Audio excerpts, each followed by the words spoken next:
सोचिए, एक साधारण सी कॉफी बीन वर्ल्ड फेमस कैसे बन जाती है। चलिए इस एक्सप्लेनर में ये राज खोलते हैं। पनामा गेशा कॉफी का ये 98 स्कोर देखिए।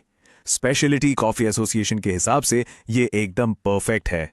चमेली, मीठी आड़ू, भाई ये कोई परफ्यूम नहीं बल्कि गेशा की असली टेस्टिंग नोट्स हैं। बिल्कुल माइंड ब्लोइंग है ना। इन टॉप रैंक वाली कॉफियों को देखकर एक ही सवाल आता है, आखिर ये जादुई फ्लेवर बनता कैसे है।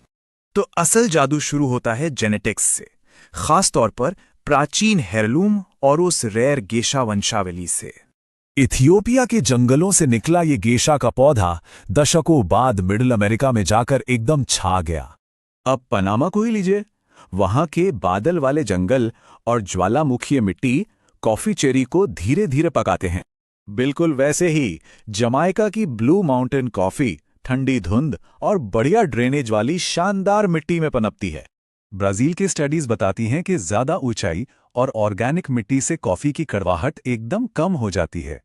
इथियोपिया के यर्गाचेफ और सिदामो में सिर्फ ऊंचाई के फर्क से ही शानदार साइट्रस और फ्लोरल स्वाद बन जाता है।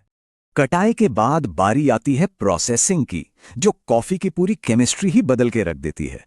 आप जरा एनारोबिक प्रोसेसिंग को देखिए। वाइन बनाने से इंस्पायर्ड ये तकनीक बिना ऑक्सीजन वाले सील बंद माहौल में होती है। ऑक्सीजन ना होने पर माइक्रोब्स का काम बदल जाता है। वो साधारण बाय प्रोडक्ट्स की जगह कॉम्प्लेक्स ऑर्गेनिक एसिड बनाते हैं। ये लंबा फर्मेंटेशन एसिड्स को तोड़ देता है। इससे कड़वाहट कम होती है और बड़ा ही स्मूथ टेक्सचर मिलता है। इससे स्वाद एकदम बदल जाता है। अनानास और आम जैसे फलों के साथ साथ आपको वाइन जैसी झलक भी मिलती है। वैसे इस तरीके पर काफी डिबेट है।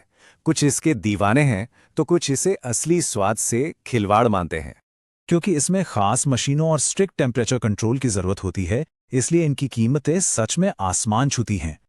क्वालिटी कैसे चेक होती है?